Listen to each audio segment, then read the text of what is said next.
Hello, this is Chiron's Cave, and I'm Aaron. And I'm Susan. And we're back for another episode. This is going to be a good episode. I'm excited about it. Awesome.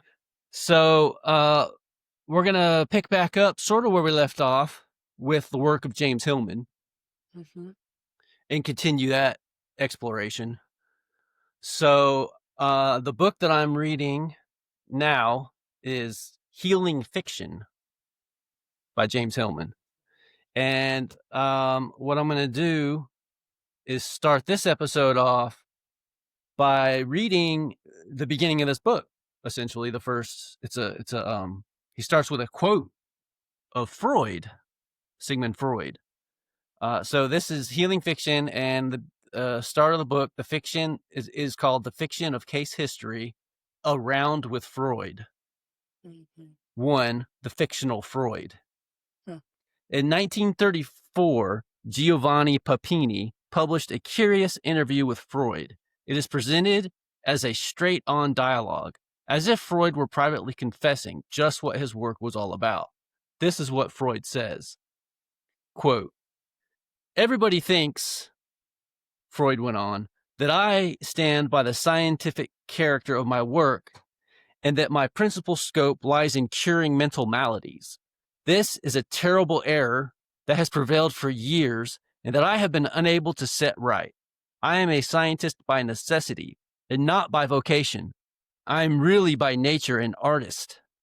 And of this there lies an irrefutable proof, which is that in all countries into which psychoanalysis has penetrated, it has been better understood and applied by writers and artists than by doctors.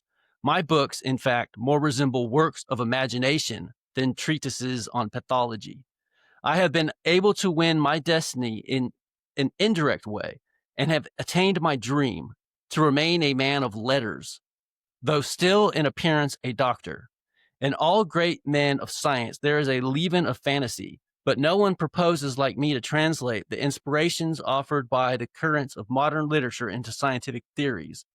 In psychoanalysis, you may find fused together, though changed into scientific jargon, the 3 greatest literary schools of 19th century, Heine, Zola, and Mallarmé.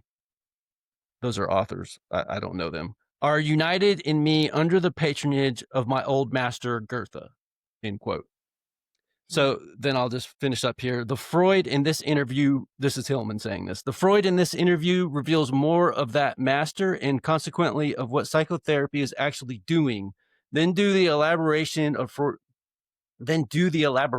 of Freudian theory. Psychoanalysis is a work of imaginative tellings in the realm of poiesis, which means simply making, and which I take to mean making by imagination into words. Our work more particularly belongs to the rhetoric of poiesis, by which I mean the persuasive power of imagining in words, and artfulness in speaking and hearing, writing and reading. So that is the opening segue, I guess you'd say, or Yeah. of this book. So,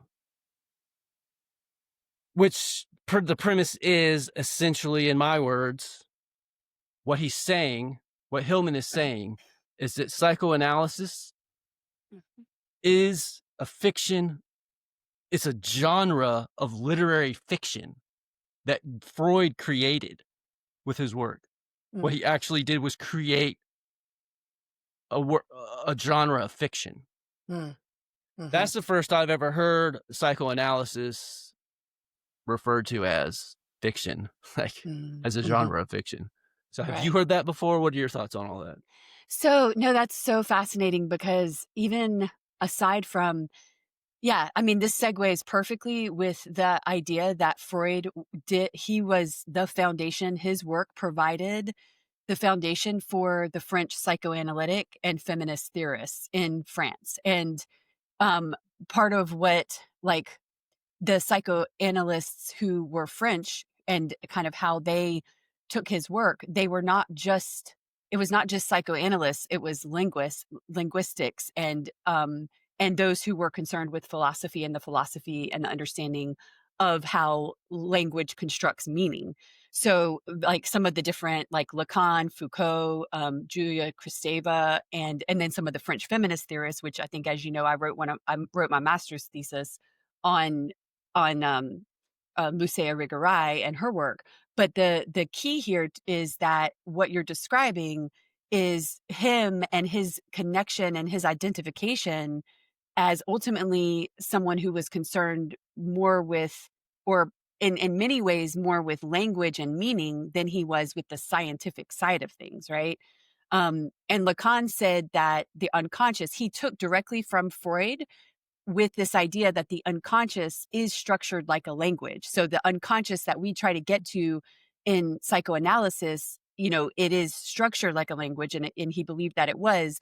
And so he revitalized psychoanalysis in France and insisted on a return to Freud, but he was looking at Freud's insight into language, desire, and the symbolic order, which is what what as you mentioned in what he talks about in the quote that you read, the symbolic order or the representation of the real through the power of language. And so these theorists were less concerned about Freud's work on like the biological drives and the scientific side of things. And so the whole foundation of a really rich history in psychoanalytic theory and critical theory was, I mean, Freud was the first person that I read when I entered into, with a master's, when I entered my master's program in literature, he was the first one I had to read, Hmm. and so yeah, like his work with language is highly recognized and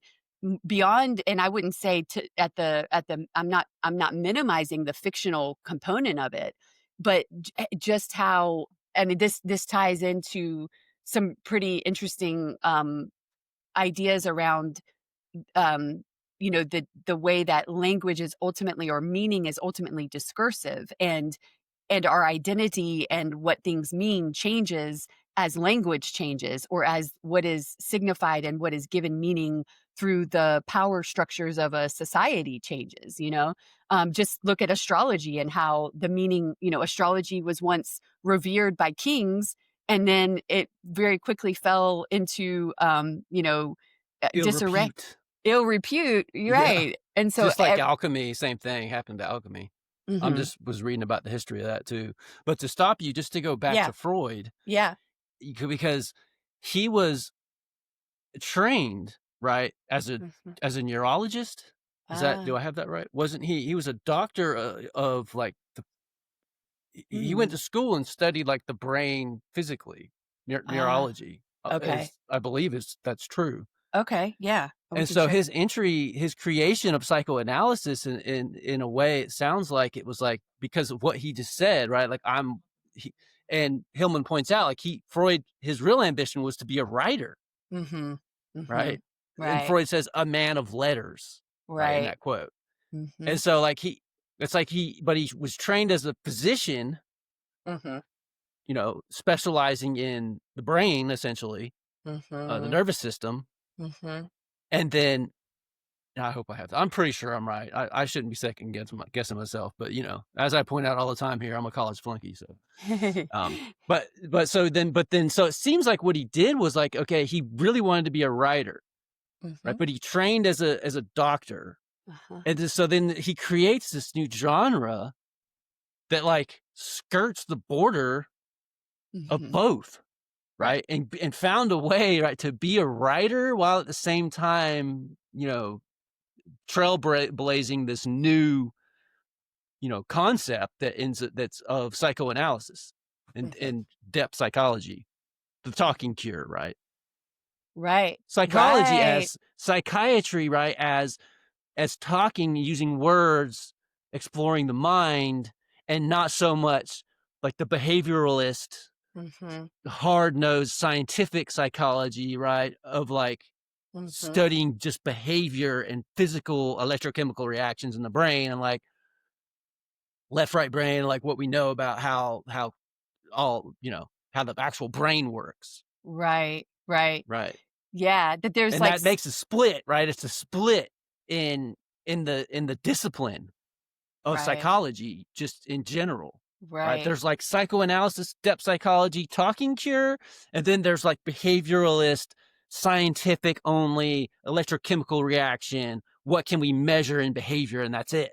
Mhm. Mhm. Yeah. And the two things are different. It's like they're the same field, but they're not. Right. Right. Yeah. Yeah. I think that's really interesting too because it like to the same degree that meaning is not fixed in because it's dependent on and contingent on the history and the context and the kind of systems of knowledge. The same with psychology and identity, right? Identity is not fixed because it is contingent on the meaning and the language that we use to ultimately what's been referred to as like discursive practices, right? The systems of or the rules of language and knowledge and the way that we structure the knowledge and so from that part of why astrology I think is so amazing too is that it's as we're evolving because our identity is constantly shifting and changing. It gives a language just like psychology and Freud created this what you're talking about with the talking cure where it was like essentially psychology is the speaking of and speaking to oneself or bringing conscious what is unconscious, which is absolutely undeniably always interconnected to the power of language and how we make that meaning. So, I mean, yeah, it's really cool. I So didn't mm, you didn't what I you didn't know that Freud had aspirations to be a writer yeah, and it's so it's news to me too. right. It's so ironic that then he ended up being like the foundation for a new field of theory that developed quite after him that was, the foundation was literature. It Yeah. speaks to me, it speaks to the secret, right? That like with Jung being using astrology, right? Mhm. Like this, Mhm. they were constantly, and we've talked about it before, like the constant battle to be taken seriously as a science, right? Right. So Mhm. like it like put the brakes on what could be said almost in real time for Freud and then for Jung. And like in fact, that's pretty much what their breakup was about. Essentially, like Jung was wanting to be really couldn't help himself because he was more of a mystic, Uh-huh. right? And but Freud himself was like less of a doctor really and more of a writer Uh-huh. anyways. Right. So Right. like they both were, but at the same time creating this new field where it was like we want to be taken seriously, you know. Uh-huh. Uh-huh. So but moving Yeah. on to Yeah. further Mhm. into this book.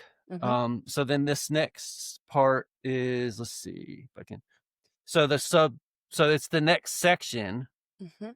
which section 2, which he calls theory and plot. Hmm. So there's a quote here. um I'll just read the beginning of it because Mhm. it's use his, might as well just use his own, you know, Yeah. just Yeah. use Hillman's own And words then and we not me can try to, explicate you it. know. Right. Yeah. So he says the beginning of section 2 here, Elaine was is a name, Alain, Alain, gives another important clue to the nature of fiction.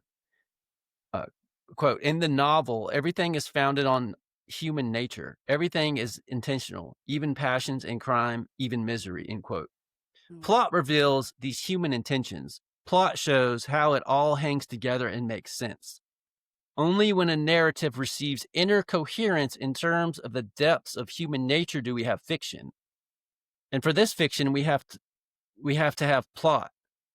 Forster explains plot like this. Quote, a plot is a narrative of events, the emphasis falling on causality. The king died and then the queen died is a story. The king died and then the queen died of grief is a plot. A story answers that. A story answers what happened next. A plot tells us why. Mm. To plot is to move from asking the question and then what happened to the question, why did it happen? Mm. Okay, so then I'm moving forward in this section, Mhm. and then Hillman says, Freud presented his plot on human nature in the form of a theory, and this theory has its medical, biological, empirical language of libido. His double style of writing required that what was plot and myth on one level was theory and science on another. Mm. Mhm. Skipping ahead again, quote, this is Hillman again. Freud's one plot is named after a myth, Oedipus. With this move, Freud too placed mind on a poetic basis. He understood that the entire narrative of a human life, the characters that we are and the dreams we enter, are structured by the selective logic of a profound mythos in the psyche. And then this one last quote here, Hillman, summing up the section 2, he says, the poetic basis of mind suggests that the selective logic operating in the plots of our lives is the logic of mythology. Mhm. Yeah. Yeah. Absolutely. Yeah. So and while I'm at it, I have two more I want to read that are that two more quotes Yeah. in this first section of this book, part 1. So I don't know. Do you want to say something first though? Because I have two more quotes. Do you want to Yeah, yeah, maybe before just so all that that gets lost? I'll forget to come back to it. My thinking around that is absolutely just I'm tracking with that in terms of, like, Lacanian theory, which again was derived from Freud, so later but this idea that astrology gives that symbolic structure, the symbolic structure that you're talking about with narrative and plot and the kind of importance Yes. of that structure. And you mentioned Freud's idea of libido. Well, that I mean, desire. Well, Hillman mentions it. I'm Oh, just Hillman. reading Hillman. Okay, Hillman does, yeah. Yeah. So, so the idea of the desire is the driving force of a narrative, whether that's in fiction or like in meaning, right? Usually the libido, which Freud would have, talked about it like the libido, but the idea that through these kind of linguistic structures, there's this astrology is giving that structure for where we're headed or what, and especially when we're looking at the chart, our chart, an astrology chart as a mirror for identity. So the identity that, is tied up with language and how we come to understand meaning in our life, that the importance of understanding and using language as a mirror, whether that's a narrative that whether it's Shakespeare and we're identifying with the plot and the structure and the narrative of Shakespearean stories to give us an understanding of ourselves. That's a kind of mirror in that way, the way that language operates or functions. And it's the same thing with a birth chart. And we're always changing, and no one particular sign placement like Mars and Aries isn't going to be the same for me as it is for somebody else, because of this kind of endless play of meaning that is exponential, right? But that is like directly tied in with the specificity of one's own journey, identity, like the hero's journey kind of story of how we make meaning through language and symbolic structures in our own lives. So I'm just that's kind of what I'm thinking about when you're talking about the power of these symbolic systems and how they're connected to the unconscious psyche and psychology. Yeah. And so just to something to kind of Uh-huh. to plant a flag on to Uh-huh. go back to, Uh-huh. and maybe I should write this down because I don't want to go into it too much depth now. But Uh-huh. what I think about is astrology, like you're saying, right? And it being a language Uh-huh. by that helps us create identity. Mhm. essentially, right? Like that's Right. what we're identifying with our nativities. We're identifying with the planets, transits, the progressions, like everything Right. in the astrology is like we're identifying with it as an identity for Right. ourselves, Right. It's a right? So construct through Yeah. yeah, and so like Mhm. that, there's rules to that, like a language, right? There's rules to it, and Mhm. there's symbols, right? Like words, right? A word would be a word would be a symbol, wouldn't it? Like it Mhm. would. Mhm. Yeah. Well, It's a signifier. right. Mhm. Okay. And a symbol. Yeah. So the thing that's interesting to me about astrology, though, right? Well, that's all fine and good, everything we just said, right? But then what is so interesting to me about astrology then speaks more to the metaphysical, esoteric, occult nature of it, where it's like, okay, we can make a language, right? We can make a language, we can make words, we can define those words, and they can mean whatever meaning we want to put to them, right? Right. But with Mhm. astrology, it's like we're saying, okay, here's this language, but also these planets actually exist, and they mean this inside the human psyche, and that Right. their aspects to one another and their movements through the heaven actually corresponds with a lived reality that's not just something we made up and then identify with. See, Right. that's the part for me where it's like, that's where it's at. Like, that's where it's like, what is that? Is this in a delusion? Is it like, are we deluding ourselves? Is it Yeah. Okay. participation mystique? Right? Okay. Uh-huh. Uh-huh. That whole thing, like, is it just that? Like, is it participation mystique that Right. makes this all work? So anyway, I want to point to that just because that's what I thought about listening to you, in Mm. response, and something I Mhm. think a lot about, and something that I feel like needs to be addressed more by Right. astrology. Right. And that's the philosophy of, or the reality of, like like the very real part of astrology. Mhm. Mhm. Not that it's just a philosophical, not that it's just Mm. something we have created, Mhm. right? Mhm. As Right. in, it's a language that existed before we created it, like a logos, right? Like a God spoken logos almost. Mm. Mhm. So, but Mhm. moving on to sum up, Yeah.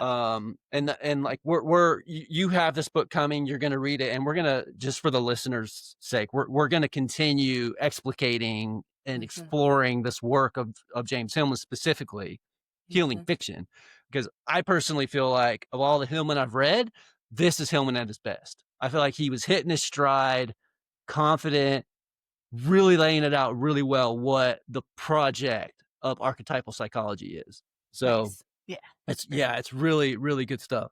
So Mhm. here's another quote, which reminds me of Athena, which I just read a book by Carl Carigni on Athena as, Hmm. what's the subtitle? I can't think of it right now, but it's the one he wrote on Athena. Hmm. Um, so this quote is not Young, Hillman saying, rhetoric means the art of persuasion. Hence my thinking of Athena, Mhm. right? Art of Mhm. persuasion. Mhm. And the rhetoric of the archetype is the way each god persuades us to believe in the myth that is the plot in our case history. Huh. Mm. Hmm.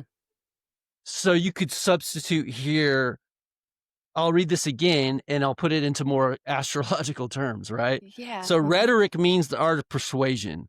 And the rhetoric of the archetype is the way each planet persuades us to Mm. believe in the myth that is the plot in our case history. So I just swapped God for planet there. Mm. Mhm. Mhm.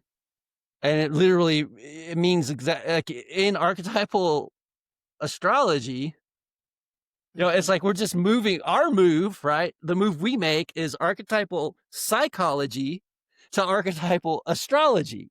And in that move is what I'm talking about with the esoteric, metaphysical. How does this language work? How is it a logos? Like before we even made it up. Right. Did Right. we make it up? Did we just Right. uncover it?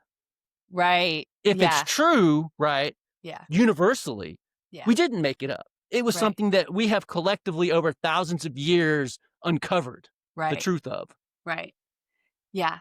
Well, and just I don't want to get you off track, but I just No, the image I get is it's like if the inherent structure has always been there, obviously like time and history and different periods there it could change. Something isn't necessarily meaning isn't always necessarily fixed or universal through all time, right? Like this idea that truth that exists outside of history or culture or the context of that, that there is some universal. I mean, I think that's really the question you're getting to too, right? It's like, if there is something that is really underneath, right, the bones of the different outfits and costumes and ways that we might describe something that is inherently a universal structure, right? It can change over time, but the structure itself is something that is more uncovered or understood in different ways throughout different periods of history, and different languages and the way that we approach it. So it's like, and yet it resonates, the quote truth of it kind of resonates in this way that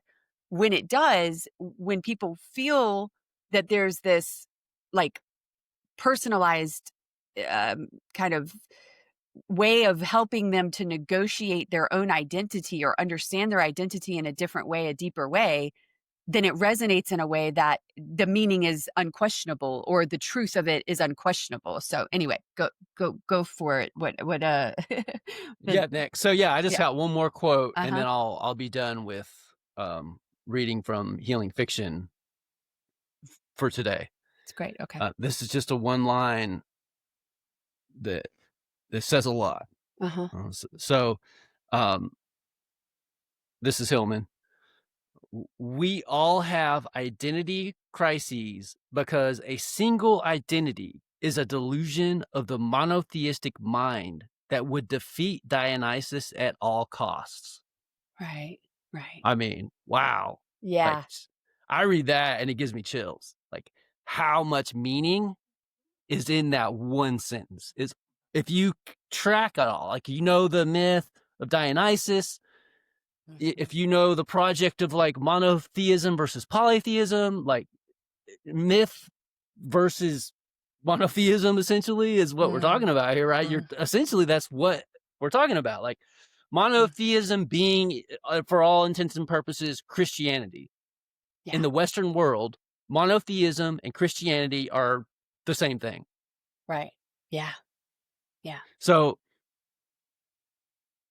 yeah, like, it wants to defeat Dionysus. Well, what is Dionysus, right? And what's so ironic with that is Mhm. that the prototypical Jesus is Dionysus. I mean, it's Right. like, Mhm. wow. I mean, the god of wine, for crying out loud. Like, it literally, it was a move from Dionysus to Jesus that was made consciously. It's not like, oops, we copied Dionysus. No, it wasn't, oops, we copied Dionysus. It's straight up, we're copying Dionysus because that's what most people believe, and Mm. we're fighting for hearts and minds here Right. Yeah. as this cult that's being persecuted by the Roman Empire of the day, right? There's a cultural and political war going on, right? In the Then you're context. you're saying, then, yeah, Right, during right. Well, the beginning of the now too, Christian. but Well, yeah, yeah. yeah, that's why I wanted to, Clarify. yeah. Yeah. Specifically, then, yes. That's what I'm referring to. Yeah. Yeah, but Right. let me just, before you get started, let me just read this quote one more time, just for emphasis, right? Yeah. Because it's such a powerful quote. So, we all have identity crises because a single identity is a delusion Yeah. of the monotheistic mind Right. that would defeat Dionysus at all costs. A single identity is a delusion. Mhm. The ego. Mhm. Mhm. But even beyond that, like, the ego doesn't have a problem. It'll identify with whatever suits its purposes, Mhm. right? I Right. mean, that's schizophrenia, essentially. Well, maybe that's not. Maybe more multiple personality disorder would be the DSM, where this would fall under, as a Mm. diagnostic something. Right. Yeah, Again, I'm a like dropout. I didn't go to college. No, I no. didn't. I dropped out. That's If my it tagline. I know. I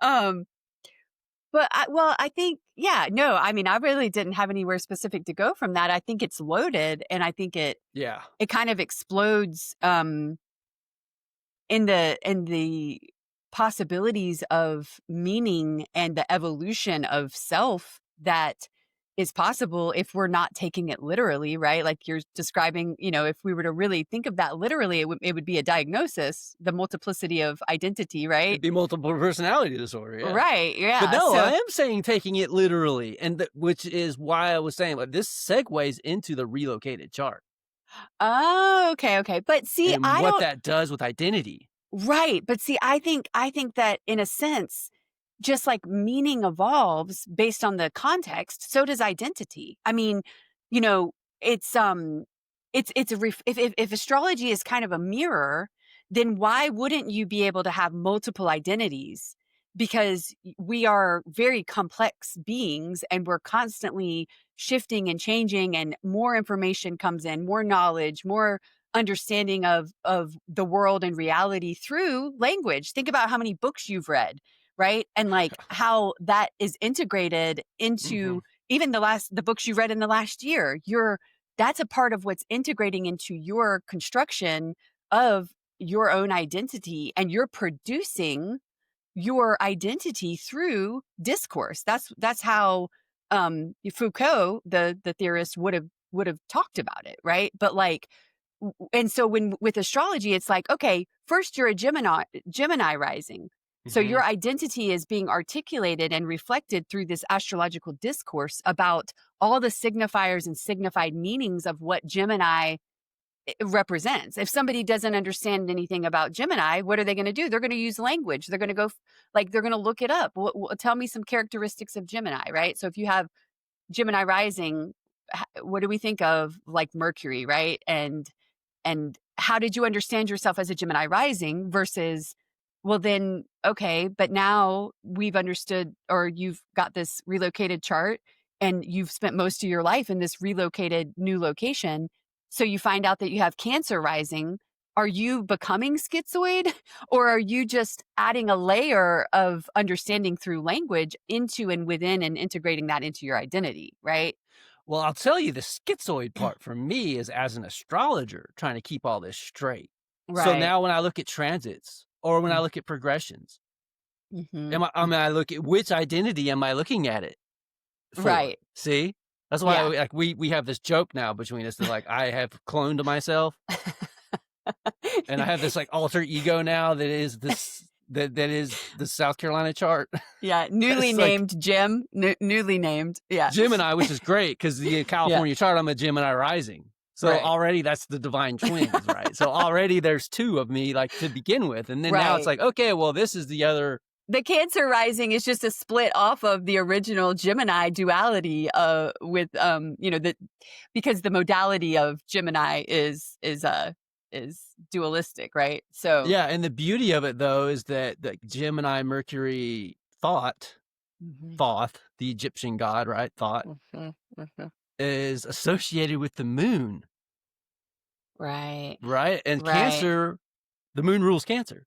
right, So it's like a deepening for me. It's a compounding right, identity. The plot thickens right. for And me. right, and honestly too, the idea I mean, I can't help but keep bringing in, like, French theory and linguistic, theory because like, Derrida was the one who talked about identity as relational and unstable. That identity is always unstable because you can't capture it, just like language, it's always deferred within a network of different places, like, so in other words, you're not, and we come to know ourselves, I mean, spoken like a true son in the 7th house here, but and you technically have a son in the 7th house if you're looking at your equal sign, what is it, Exactly. I was just thinking relocated? about that this morning. Yeah, I was just looking Yeah. at that. Yeah, so it's like, so you're not off the hook either, but yeah, I mean, we come to know ourselves through the mirror of relating as well, and that's always changing because we're relating in different ways to different people and different times, and the same thing with, like, material that we're relating to, language, literature, whatever we're reading, so it's like we're always deferring. We as much as we want a stable identity, we are more schizophrenic, I think, than, than we wanna let on, and so what you're doing with, I think, with this, as you're saying, like, as an astrologer, it's like, well, which transits do I follow? Well, which it's like you're having to negotiate your own Mhm, identity within this mhm. construct and this symbolic order of meaning, and it's yeah. Think of all the rules, though, that's what I'm saying, like, why I'm pointing Mhm, it and what I've spoken mhm, about before with Hellenistic material. mhm, It's so many rules. mhm, mhm. Well, that's like defining a word. Yeah, If you're yeah. gonna speak a language, right, you have to understand that language. And Mhm, every time you translate a language into another language, meaning is lost. mhm. Right, It can't definitely. help but be lost. Yeah, 'Cause it's absolutely. literally a new way of relating to reality. It's a new language, it's a different language, so they don't it's not one for one, right? Yeah, yeah. In those 2 languages, because they're both human languages, Mhm. like, Right. there is a way to combine them to get it's just human meaning, right? So, Mhm. it's not like French has a meaning that's human that's, like, better or worse or beyond or somehow different than what you can do in English, Yeah, right? It's right, different. But right. it's still just human. But there's rules, right? Mhm, So if you're gonna speak French, mhm. it's best to speak French and not like every other word is like it's like you can't Consistency. speak. You couldn't say Uh-huh. speak in French for one word and the next word in your sentence English and then French and then English and then French and then English and speak that way. Nobody would understand you. Even Right. somebody who spoke English and somebody who spoke French, right? Bilingual, right? That person would be like, "What are you talking about?" Because Mm, it wouldn't make any sense. right. The Yeah. languages are constructed differently. There are Right, different rules to them. So if right. astrology is a language, Mhm, you know, mhm. and there Yeah. are rules to the language, that's part of the problem. It's like astrology's own Babylon. It's confounded by all the different languages within it, but it's under Mm. this one temple of Mhm, astrology. And mhm. we're all like, if you're talking about astrology, then people think you're talking about one thing. Right, That's right. like the monotheistic astrology. Right, right, No, it's polytheistic. There are right, many languages, and in fact, that's what the whole Babylon thing was about, right? right. God Yeah, saying, "I'm gonna confuse the hell out of all of you. Good luck right. with this shit. And You I shoulda think that listened." yeah, I think that's a really great image for it. I mean, that's with the Tower of Babel kind of image. Yeah. Yeah, and the Um, tarot card, the tower, you know? yeah. Um, yeah, what is it? I think it's Alexander Ruperti had a quote about there is no astrology with a capital A. And I've seen it pop up at different times, but it's like it's kind of that idea too around that, we can't we're even within the same language, there's always, meaning that's lost and slips away, and you can't reconcile, and there isn't really, like, a way to tie it all up in a neat bow and then have it all done and dusted and clarified for ourselves, whether that's identity or knowledge, the unending nature of knowledge, and then this idea of becoming, right, which is, through time and space, we're always becoming, and we're using the astrology for that as well, right? Because like it's a projection. It's a way of in some way projecting out into trying to understand who we are now and who we might become as a result of how we understand ourselves to be or who we understand ourselves to be now. And if you understand yourself to be a Cancer rising, how does that change who you're becoming versus if you understand yourself to be a Gemini rising? And also with translation, kind of going to that analogy that you used, it works as well because when you think about and I don't translate text. I'm not proficient in enough in a second language. But from what I understand, it's like, okay, you have to fully try to grasp your best understanding of the meaning of this particular and the analogy here would be astrological system of rules, right? And then understand yourself and understand this system as well as you possibly can. And then you kind of distill out, okay, well, what is the third here? Or what is this? How would I translate this into the current time and place or make any, how to maintain the integrity while also be bringing something that could be a third into this or a new understanding of this information or this material. So I mean, it just there's impossibility around ever really, I think, like, getting down to the true, quote, "meaning" of an astrological term or a particular planetary even significance.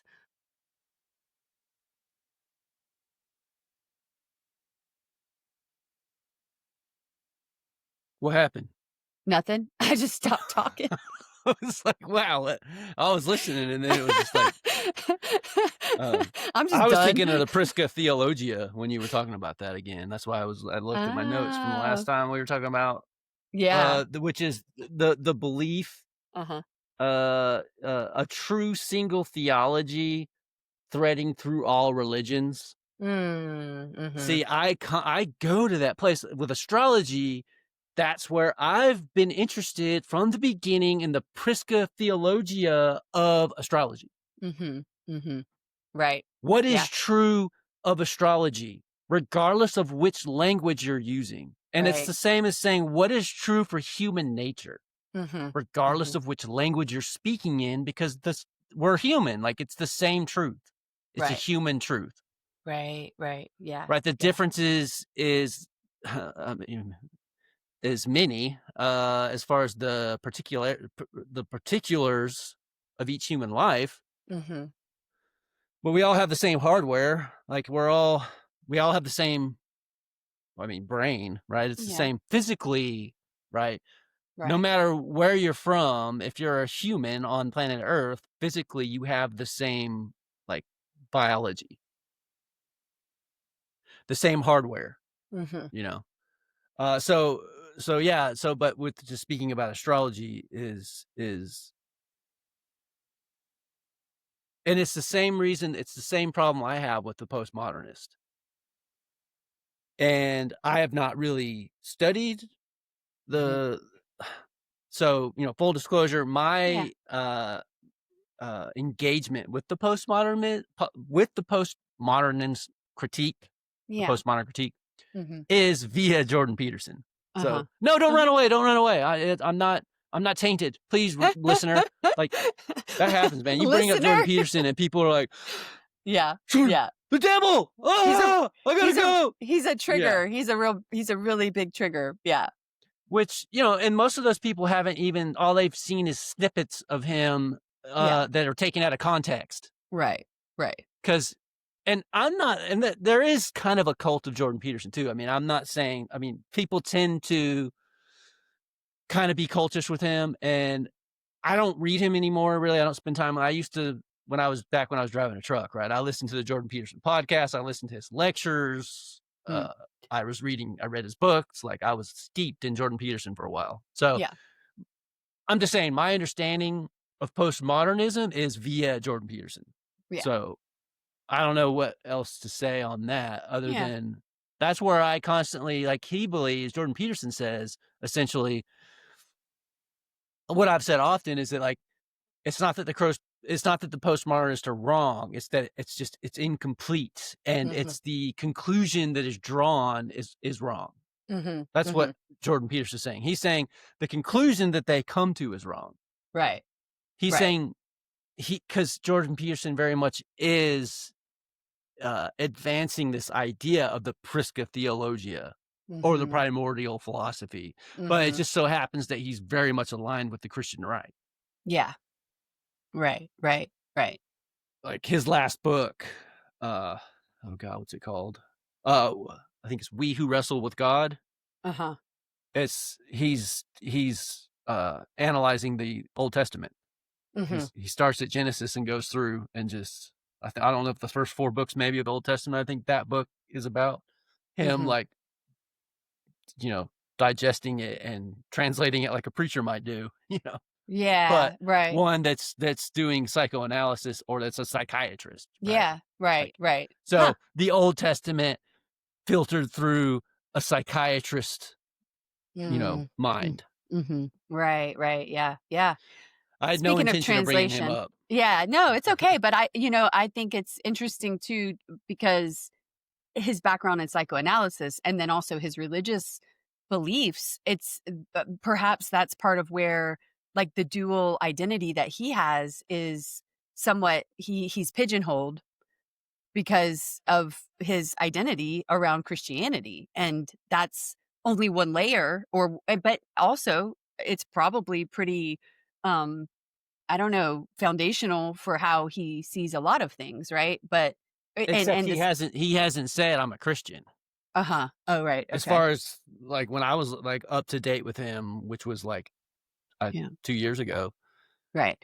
Which it's so funny too, it's ironic because he's like, you were reading him not because you're a hardcore Christian believer who is that aligns with that worldview philosophically, Right. and yet people would probably close their minds to what you have to say, or some, not people, but, some people would close their minds because they would automatically that's how just a sign, like literally a sign or a signifier can be so attached. It can have so much meaning, like one little thing, like the name Jordan Peterson, right? That has come to signify so much. And that Yes. that isn't necessarily even why you bring him up, but it's just that's the how powerful language is to create meaning, where it's just a word and it means all this stuff that, like, it comes to signify. But Well, in this case, it's a personality, right? well, And, like, yeah, yeah. a cult of personality, some would say. Right, right, true. Many would say probably, like, and Yeah, those people would not really understand what they're talking about because those people, yeah. because they don't. You have to be willing to hear somebody out. And a quote from isn't, and I don't know that I could quote it exactly nowadays, but since I ran into this, it's an Aristotle quote, and I read Mm, it when I was 18 years old. And mhm. it's the mark of an educated mind is the ability to entertain a thought without accepting it. Yeah, I like that a lot. So yeah, Mhm. so it's like if you're an Right. educated mind, then you should be able to listen to somebody Mhm, mhm. and entertain what they're saying. As in, be willing to think about it and not just, oh no, that's my golden calf or whatever. Like that's my, nope. I'm not, that's the Yeah, hill I'm willing to die on. I'm not listening anymore. You're the enemy now. Which is what we right, see now with the left and the right. Like used to be back in JFK's day, right? The left and the right, you could have your rhetoric, you could have your debate, and then you could sit down with those same people and have a dinner with them and talk about other things and be friends. Whereas right. now, no. Yeah, Now, if you're on the left and I'm on the right, we can't even talk. All we're yeah. going to do is yell at each other. I mean, the example I mean, so true, so true. I'm thinking of an example of a friend of mine who's very, very far left, lives in a very conservative town. His parents live in a conservative town, and he said that he can make no friends because he likes these people, they're nice people, but their views are conservative, and he can't associate with them because he's this he can't stomach it. Like, and he's got a real conflict, and he said that his dad told him, "Well, when I was young, we could have these conversations, we could disagree, and we could still be friends." And he's like, "No, I can't do that. I can't be friends with these Why not? conservatives." I mean, Why? it's an internal some kind of I don't know exactly It's because identity politics. it is, That's the yeah. difference. Back Because then, it uh-huh. wasn't identity politics. Mhm. It was Right. just your politics. Right, right. It wasn't Your who you identity were. was It Yeah, wasn't your yeah. identity was more nuanced than just whatever political view or religious view you have. Yeah. Because Yeah. people thought for themselves, I think. I Yeah. feel like. Yeah. Whereas now it's just all halls, it's just all halls of mirrors. Right. Yeah. And if you're not willing to look in my same mirror, then I don't even see you. Right. Yeah. You're a non-person. Well, and even, like, I don't see you, or I project everything that is, like, dark and that is my shadow onto you, which Yeah. is, I don't know, Sad. maybe better than being completely invisible because at least there's some engagement. But yeah, I mean, yeah, debatable. Yeah, I So, think you'd be splitting hairs to yeah, figure out if which is better, or yeah, whatever. yeah. So, well, So, do shall you wanna we, yeah, yeah, go into some specific, yeah, I'm you gonna turn a know, fan on real quick, but if you wanna get us we're gonna pull up the charts later, so, yeah, you wanna introduce kinda how we're shifting, where we're heading? yeah, I guess we'll start by looking at the my relocated chart in whole sign, and then uh and then maybe just do get oriented with that, and then look at equal house for the relocated chart. Okay. And I guess so. What we'll be doing is looking at the potentially the differences in meaning, right, from one house to the next, Okay. Yeah.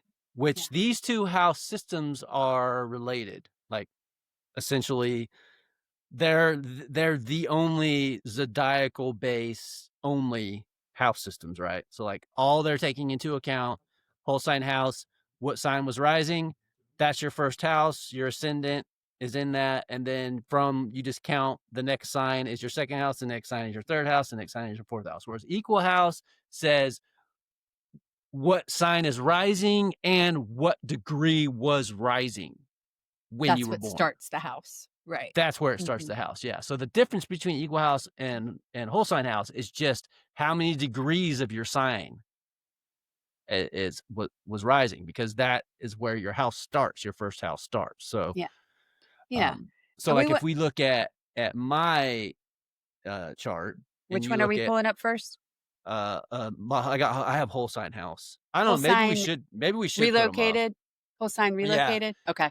maybe we Alright. Yeah. should put it up. Okay. And then And you can look at yours you can see yours more closely, but then we'll yeah, have a now. visual for okay. Yeah, let's do that. Yeah, and we'll Relocate. try it this way, Okay.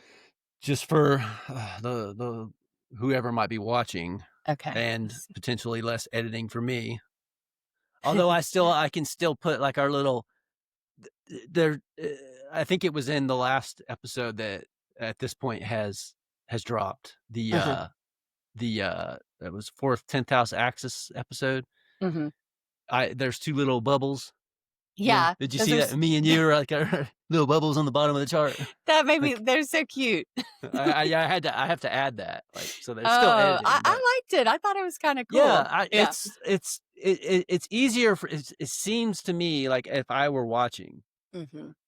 it just having those two little bubbles, now you can see my head, you can see the two talking heads, so it's like you're not just staring at a chart. Right. Yeah, yeah. It's cool. Yeah. So So can you so see you this? have what did you pull up now? The relocated for Spartanburg whole sign? Yeah. Is that what you wanted to start with? Yeah, that's what we'll start with. Okay.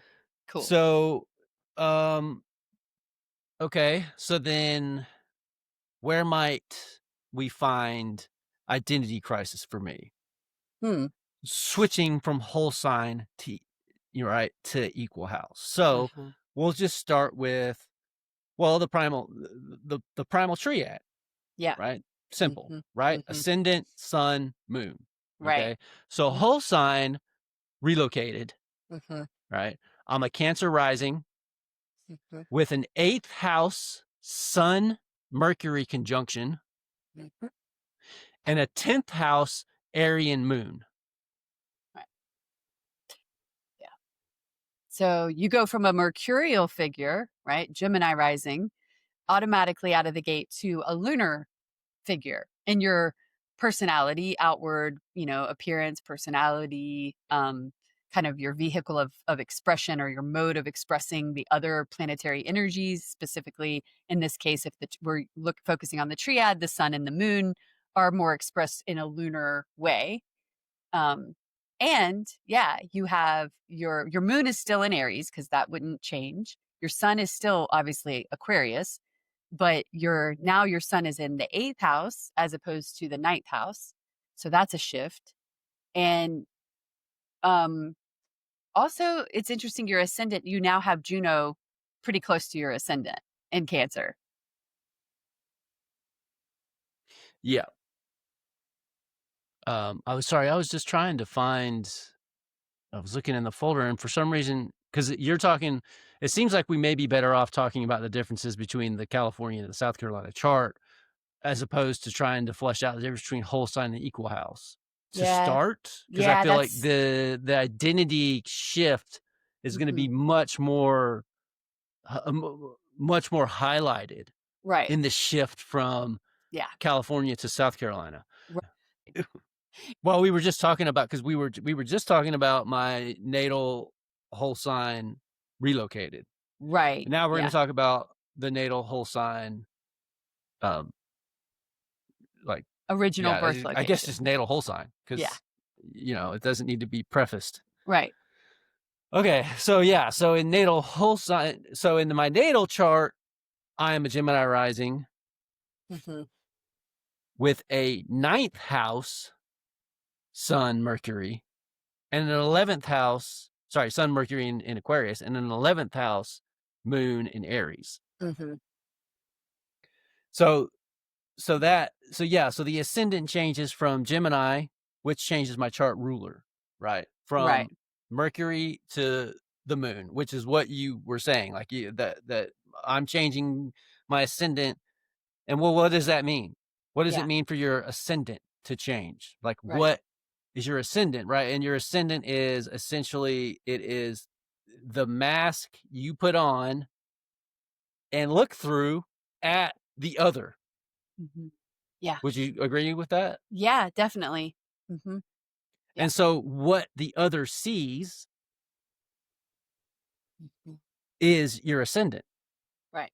So it's what we present to everybody. Right. Hey, I'm Aaron. Looking at you, I'm a Gemini ascendant. Nice to meet you. As Right. opposed to, hey, I'm Aaron. I'm Cancer rising. You Right. know, Mhm. nice to meet you.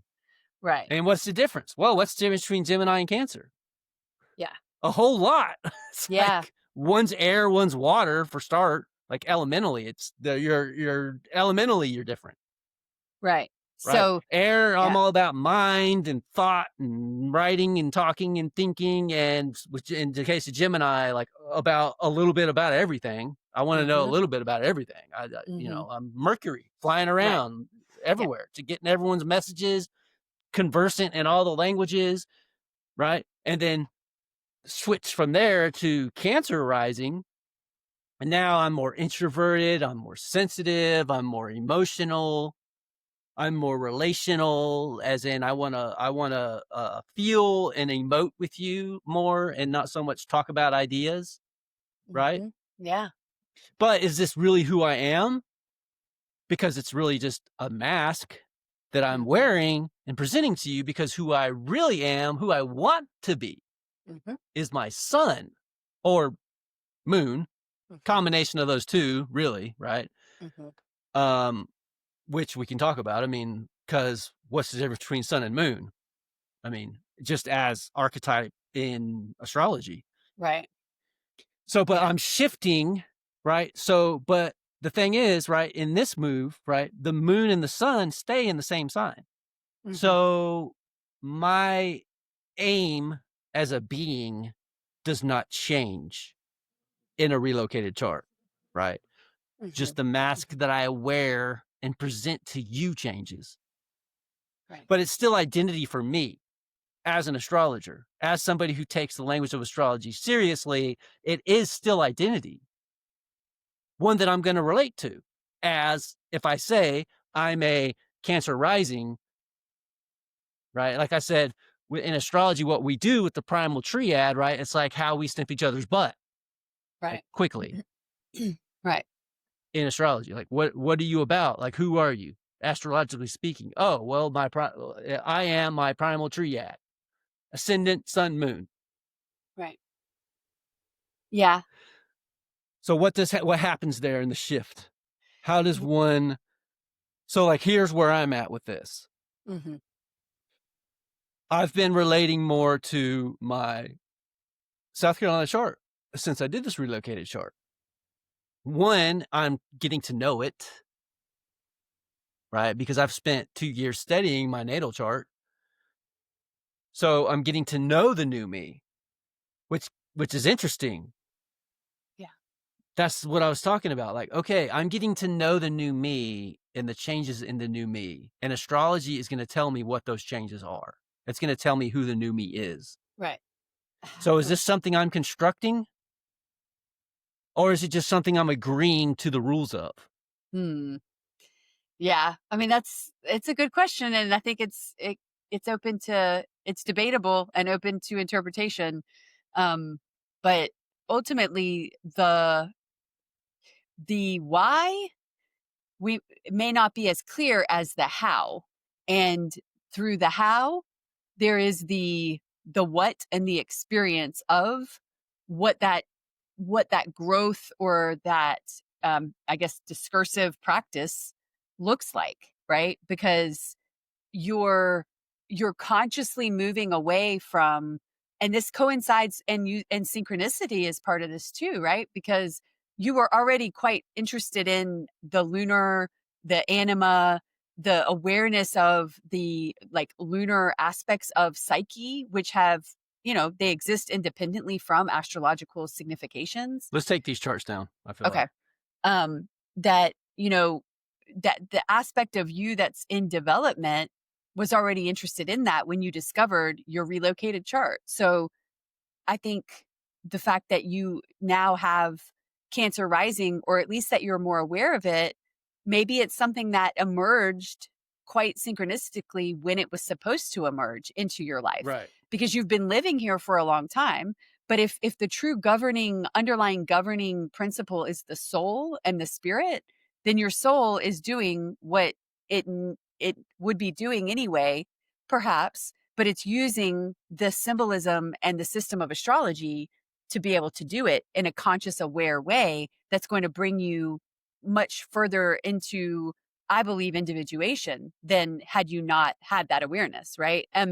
With Gemini rising, Mercury is your chart ruler, and that's another element to this, because if Mercury, the planet of intellect and the mind, and it's in an air sign, so that just like quadruples the impact of having a Mercury ruling planet.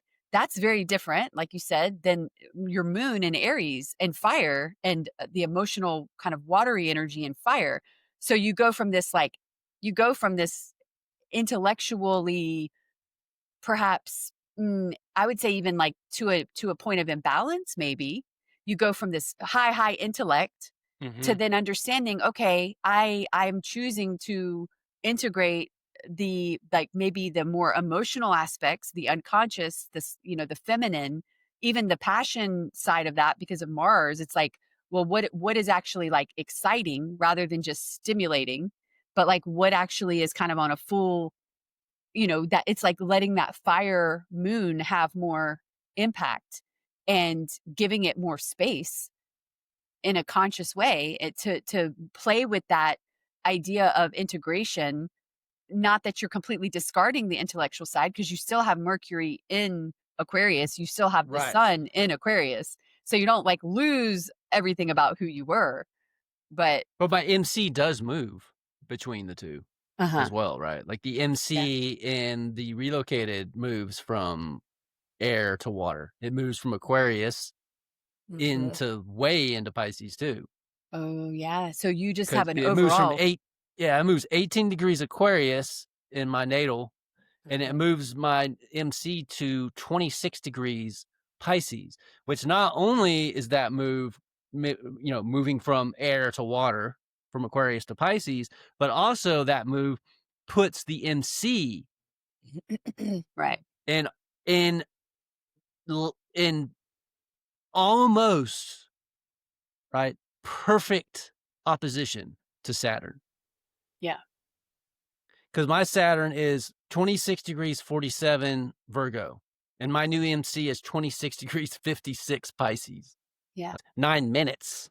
Yeah, and that's a very grounded, IC. That's a very stationary and rooted and earthy Saturn on the IC of the most Mhm. private, personal, kind of point of origin, foundational component aspect of your life as an IC. That's, in some ways the outer world is not having to you to vie for that or to compete with that, but just that you're that outer world MC in a Jupiter ruled MC now, right? Because if your relocated MC is in Pisces, then the traditional ruler is Jupiter, and you have Jupiter in that third house, same Co-present. co-present with that IC. So it's like what you do in the outer world is very much what your aspirations are, is still very focused and rooted and grounded into this kind of earthy, Virgo stellium that you have in your chart now. And so you're doing a lot it's not in the 4th house, like Saturn is kind of connected to the 4th house via the IC, or like, that the home. We're still in the 3rd house territory, but your whole aspiration of the MC and what that represents for you changes from, the ruler of the MC being Mercury in the 9th house, and really staying in that 9th house realm of the higher mind and higher philosophy, and maybe even much more travel, international travel or long distance travel, or going to foreign places. It's like, and publishing, and yeah, writing, but both of them involve teaching. Your MC it goes from a 9th house, or a 9th house ruling MC planet to a 3rd house. So you're still in the teaching domain as well. There's similarities between that, but you're teaching in a different way than you would be if the MC were still in Aquarius, right?